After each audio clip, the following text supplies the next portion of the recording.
Salut à tous, j'espère que vous allez bien. Le match d'après les amis, oui, Barça, Real Sociedad, premier match après notre sacre, le Pasillo qui va célébrer le champion, la fameuse haie d'honneur. Faites place les amis, le Barça est de retour sur le devant de la scène.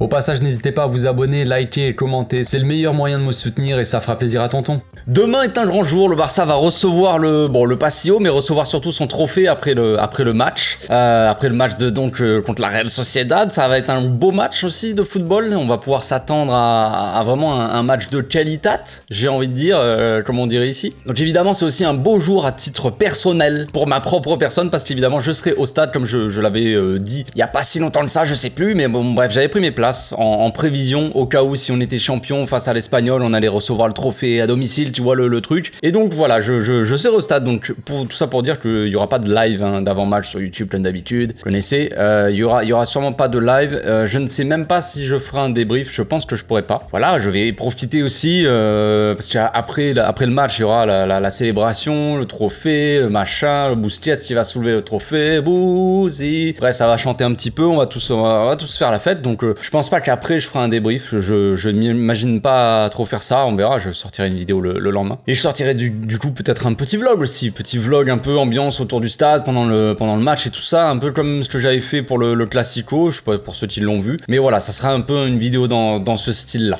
Voilà. Donc qui dit fin de saison dit peut-être nouveauté dans le 11 ou en tout cas beaucoup plus de rotation selon certaines infos. J'ai pas bien vu la conférence de presse. Je crois que Xavi n'en a pas parlé de ça, mais apparemment selon certaines news, il y aura quelques changements. On pourrait voir un peu plus Pablo Torre dans cette fin de saison, Kessié, Marcos Alonso, soi-disant des trucs comme ça. Après Xavi, je crois qu'il a répondu à une question comme ça. Il a dit que en gros, il a pris ses décisions, on va dire. En gros, il est sûr à 99%. Il me semble bien qu'il a dit un truc dans le genre si les joueurs vont rester ou pas. Tu vois, certains ceux qui vont rester, il est sûr, ceux qui vont pas rester, il est sûr aussi, mais il y a forcément un doute dans pour certains joueurs tout simplement. Il y a des joueurs qui sont dans la liste des intouchables, mais il y en a d'autres qui le sont pas forcément et par exemple là on va parler de Rafinha qui à mon avis s'il reçoit vraiment une giga offre devrait peut-être probablement partir, mais selon les infos qui sont sorties récemment en tout cas, c'est que Xavi il compte sur Rafinha et qu'il a pas envie de le vendre. Donc après voilà, c'est pas un intouchable en soi, mais tu vois ce que je veux dire. Enfin bref, donc il y aura pas mal de monde comme ça, Kessié, Ferran Torres, Ansu Fati, peut-être même Iñaki Peña peut-être, qui vont avoir un peu de temps de jeu, on verra. Xavi il a dit que ce serait important aussi, le record de clean sheet pour Ter Stegen, le record enfin pas le record, mais avoir le Pichichi pour Lewandowski. Ça serait sympa tout ça, donc je pense que il y a des infos qui sont sorties comme quoi Ansu Fati il avait testé en numéro 9, je n'y crois pas trop, parce que Lewandowski, frère, il va pas aller sur le banc jusqu'à la fin de la saison pour se reposer, pourquoi faire? Lui il veut aller chercher le Pichichi pour sa première saison arrivée, Pichichi. Ça c'est pas énormément vu dans l'histoire non plus, c'est pas quelque chose de banal, donc ça c'est un truc qu'il va falloir aller chercher pour lui. Donc à voir si la rotation se fait directement pour la Sociedad. Moi j'aurais tendance à vous dire sans honte aucune que j'ai envie de voir tous les joueurs possibles, évidemment, parce que ça avait parlé d'un peu d'Araujo ou Pedri qui pouvait avoir certaines gênes ou tout ça, c'est pas trop s'ils pouvaient jouer, mais moi les gars, moi je vais au stade, j'ai envie de voir tout le monde, j'ai envie de voir Pedrito jouer, j'ai envie de voir Frenkie, j'ai envie de voir Araujo, surtout qu'il y a le petit Sorlotte là en attaque qui côté Sociedad qui va faire du mal, donc qui est assez costaud, qui pèse sur les défenses, donc autant voir Araujo. Après si évidemment, s'il y a des gènes, s'il y a des mecs qui sont à deux doigts de se blesser ou je ne sais quoi, ça ne sert à rien de prendre des risques, évidemment. Bref, mis à part tout ce tintouin, tout ce truc de on est champion, et les transferts, les mercatos, les actus. En tout cas, le match en lui-même, ça va être un beau match de football pour tout amateur de football qui se respecte, j'ai envie de dire, ça va être un beau match. La Sociedad cette saison, c'est une très belle équipe, franchement une très belle équipe. Très agréable à voir jouer pour tous ceux qui sont même neutres, ceux qui aiment bien juste le football espagnol principalement, ou dans ce style-là en tout cas. Évidemment, c'est une très belle équipe, ça joue plutôt bien, ils ont vraiment une équipe assez complète, une très bonne défense, un bon gardien aussi. Tout d'abord aussi un très bon coach qui a des belles idées, des idées qui se rapprochent un peu peut-être de celles du Barça, mais en tout cas d'un football assez positif, assez offensif, tu vois, assez ouvert. Au milieu, ils ont des mecs comme Zubimendi, Mikel Merino qui sont très bons, David Silva aussi, encore excellent malgré son âge avancé, j'ai envie de dire, mais David Silva encore une fois très bon. Take Kubo devant Oyarzabal, bon, qui revient un peu de blessure, il a eu une longue blessure, mais en tout cas Oyarzabal a du talent. Puis Sorlotte devant aussi qui est pas du tout un profil, qui a un profil un peu différent, surtout un mec costaud comme ça, mais ils ont vraiment une équipe très complète quoi. une équipe très complète. Donc c'est une équipe qui est pas facile à jouer. Le Real Madrid peut en attester. Ils ont perdu contre eux il y a pas si longtemps que ça. Bah, c'était le week-end dernier, je crois, ou je sais plus. Enfin bref, voilà. Tache Kubo avait sorti un match assez monumental. Donc il faudra faire attention à tous ces mecs-là, évidemment. Ça va être un beau match de football, peu importe le résultat, peu importe si on perd ou quoi. Je sais que, évidemment, fêter le titre comme ça, le trophée avec une défaite juste avant, c'est pas l'idéal. Pour vous donner une petite anecdote personnelle, la seule fois où je suis allé au stade quand on avait reçu le trophée, c'était en 2013, je crois, il me semble bien. Et en fait, c'était Barça-Valladolid, je crois, si je me trompe pas. Je crois que c'était ça. Je suis pas sûr de moi, mais je crois que c'était un match un truc dans le genre. Et on avait fait match nul. On avait fait 1-1, je crois. Le match sous la flotte en plus. Donc là, demain, il risque de pleuvoir aussi. Donc, bizarrement, chaque fois que je vais au stade pour un trophée, il flotte. Frère, calmez-vous. En tous les cas, peu importe le résultat, j'ai envie de dire, on va prendre du plaisir à voir un match de football comme ça, je pense. Donc vous l'avez compris, la Sociedad, ils sont 4e au classement. Eux, leur objectif, c'est d'aller jouer la Ligue des Champions la semaine prochaine. Donc ils sont pas là pour rigoler, ils vont venir pour prendre les 3 points, tout simplement. Ils vont pas venir pour participer à la fête et pour nous encourager. Ils vont pas venir juste pour nous applaudir en début de match comme ça. Hein. Évidemment, ils vont vouloir ramasser les 3 points. Après, on est à domicile. Donc, on le sait, à domicile, on a quand même une défense assez solide, j'ai envie de dire. On est difficile à prendre à domicile.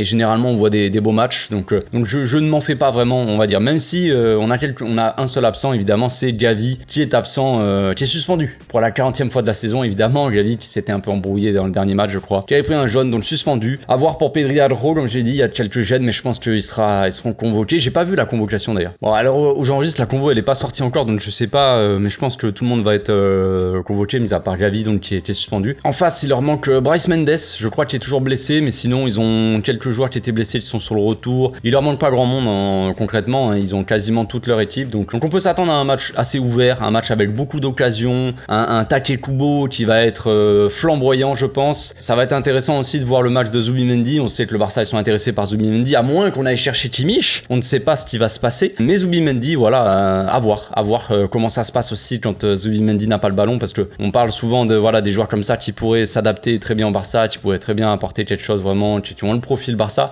Mais évidemment, quand tu joues contre le Barça et qu'après le Barça, la plupart du temps, ils ont le ballon, bah tu vas voir que le match, ça va être plus compliqué pour lui, mais ça reste quelque chose d'assez logique, on va dire, de toute façon. Donc sans plus tarder, on va passer à la composition d'équipe. Alors, dans un premier temps, moi, je voulais faire tourner, je vous avoue. Je me suis dit, on va faire quelques petites rotations, on va un peu faire jouer les mecs. Et finalement, après, je me suis dit, attends, mais j'ai pas envie d'aller au stade et de voir personne, frère. C'est purement égoïste. Je suis en train de faire, mais comprenez-moi.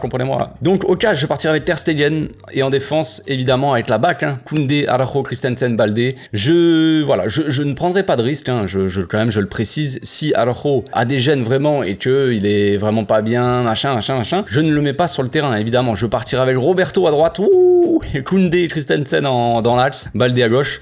Voilà, à voir si Jordi Alba rentre, mais je pense qu'il est...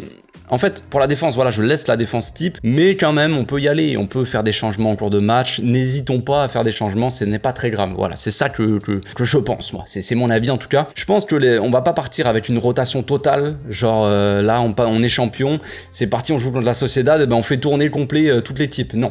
Je ne partirai pas là-dessus personnellement. Je ferai plus des changements petit à petit, tu vois, des rotations, une rotation par-ci par-là, tu vois, et dans le match d'après, tu vois, on fait un peu tourner aussi, tu vois, des trucs dans le genre. Mais ça reste un match de gala pour moi demain. Ça reste un gros match, faut aller le gagner. On va recevoir le trophée, c'est aussi ça. Ça serait bien d'avoir une victoire juste avant, tu vois, une belle victoire et d'aller chercher le trophée ensuite. Ça serait vraiment une belle fête, une belle soirée, tu vois, encore plus pour tous les supporters, pour l'équipe, pour tout le monde, quoi, tout simplement. Donc voilà, c'est aussi pour ça que je fais pas trop de rotation. Donc au milieu, je partirai avec Busquets, Frenkie et Pedrito. Classique, j'ai envie de dire, hein, comme d'habitude, un milieu, donc pas de rotation. J'ai envie de voir Kessié et Pablo Torre qui rentrent rapidos. Par contre, tiens à le préciser, j'ai vraiment envie de voir Pablo Torre et Kessié rentrer, surtout Pablo Torre qui n'a vraiment pas eu beaucoup de minutes, mais à la place de Pedri par exemple, même à la 60e, tu vois, un truc comme ça, tu fais 3-4 changements à la 60e, frère, et t'y vas, quoi. Vraiment utiliser une demi-heure de jeu, tu vois, histoire de voir un peu ce que ça donne aussi, parce que il mérite un peu de montrer aussi, de pouvoir se montrer. C'est même pas qu'ils méritent de jouer, parce qu'on n'en sait rien, mais en soi, ils méritent au moins de pouvoir se montrer, de pouvoir montrer un peu leur talent sur le terrain et voir ce que ça donne, tu vois, maintenant qu'on est champion. Et pour finir donc en attaque, Rafinha, Lewandowski et Ansu Fati à gauche. Donc pas de Dembélé, je le ferai entrer en cours de match à la place de Rafinha, quand Rafinha aura fait sa passe décisive et peut-être marqué un but. Et oui, voilà, c'est mon pronostic. Rafinha, un but, une passe décisive. Voilà, un doublé de Lewandowski. Non, je m'enflamme. Mais voilà, pas de Gavi. Donc habituellement, on a le Gavi en faux ailier qui rentre dans l'axe, tout ça comme d'habitude. Cette fois-ci, je mettrai en dessous. Voilà, on va voir. Il y a des chances que Xavi parte avec peut-être Ferran Torres, je pense. À voir, ça se jouera, à mon avis, hein, ça se jouera entre Ferran ou en dessous, à moins qu'il tente une attaque Rafinha, Lewandowski et Dembélé. Je ne sais pas. Mais je partirai avec Ansu Fati personnellement pour remplacer Gavi. On va voir ce que ça donne. Apparemment, il y a des infos qui sont différentes. Il y a des infos qui sortent qui disent que Ansu Fati, il est pas intouchable et qu'il sera sûrement vendu. Et il y a d'autres infos qui disent que Ansu Fati ne partira pas, qu'il est intouchable, que Laporta, il avait fait une déclaration comme ça, je crois, qu'il avait dit Ansu Fati, son futur est ici ou un truc dans le genre. Donc on verra vraiment si ça change cette fin de saison, si d'après ce qu'a dit Xavi en tout cas, cette fin de saison et les minutes que peuvent avoir certains joueurs ne vont pas changer leur futur. Donc en soi, bon après c'est ce qu'il dit Xavi, il va pas dire non plus si en dessous il fait un match pourri d'ici la fin de la saison, on le vend. Il va pas dire ça, mais bon voilà, à voir ce que ça donne. On va parler vite fait de l'animation comme d'habitude, rien de fou, hein, c'est à peu près une animation assez classique comme d'habitude. Je sors le petit tableau. Donc on partirait en 4-3-3 assez classique. Vous connaissez un peu l'histoire, on a normalement le petit Baldé qui va prendre le couloir. Avec Ansu Fati qui va rentrer dans l'axe, on aura un truc comme ça. Hop, hop, hop. Et voilà. Donc là, en phase offensive, on sera plus comme ça, tu vois. Avec un Koundé quand même qui pourra monter de temps en temps, je pense. Je pense que Koundé, il montera un peu là. Rafinha pourra rentrer dans l'axe avec un Koundé un peu haut, mais pas totalement... Oh là, ça se casse la tronche. Koundé qui prendra un peu le couloir, mais qui montera pas non plus hyper haut, pas autant que Baldé, je pense. Ansu Fati, Lewandowski, donc Rafinha, Koundé. Là, on aura un Pedrito et un Frenkie, peut-être comme ça, tu vois. Avec une défense peut-être un peu comme ça. Peut-être qu'on sera un peu comme ça, tu vois. Je sais pas, mais je me dis peut-être que si Koundé il monte vraiment très haut, on peut avoir un Busquets, si on est positionné assez haut, le bloc il est assez haut sur le terrain, on peut avoir un Busquets là qui distribue et qui est là en soutien au cas où. Avec un Araujo et un Christensen, tu vois, une défense à 3, on va dire, avec plus Busquets que Koundé, tu vois. Koundé qui va un peu en soutien, quand il faut aller dans le couloir, il y va, quand il faut soutenir juste Rafinha, il y va aussi. Pedri, Frenkie, tu vois, Frenkie qui fait les allers-retours aussi, on sait que Frenkie aime bien descendre là pour couvrir un peu Baldé, pour ressortir les ballons, avec un Busquets, tu vois, un peu plus comme ça. Frenkie qui arrive en soutien pour que Christensen joue dessus, tu vois, un truc comme ça, et puis après il monte un peu au milieu, on a Busquets qui redescend, tu vois, un truc comme ça. Et Baldé, vraiment, j'aimerais bien avoir le Baldé de la dernière fois, ce qu'on a vu, dans la lignée de ce qu'il a montré, un peu plus entreprenant, un peu plus fou, tu vois, sur ses montées. Vraiment dans la percussion, tout ça, ça peut être vraiment intéressant. J'espère voir un truc comme ça. Voilà pour l'animation, c'est à peu près une animation assez classique avec, au lieu que ça soit Gavi qui rentre dans l'axe du terrain, c'est Ansu Fati, donc on va perdre forcément en maîtrise de balle, on va perdre en contre-pressing, en pressing, tout ça, parce que Gavi, il met un pressing assez monstrueux. Mais voilà, on y croit, on croit à un match d'Ansu Fati, pourquoi pas, pour cette belle fête de célébration, voilà. Donc je pense que j'ai fait le tour les amis, dites-moi dans les commentaires la compo que vous aimeriez voir sur le terrain, tout simplement. On se retrouve bientôt, peut-être demain ou quoi, je vais mettre sûrement des stories ou quoi sur mes réseaux sociaux, hein, sur Instagram, le lien les gars est dans la description. Si vous voulez voir des stories, des trucs comme ça, un peu d'ambiance autour du stade, je mettrai je pense pas mal de stories demain. Faites-moi confiance pour ça. Donc on se retrouve bientôt, kiffez bien votre match les gars et puis à plus tard.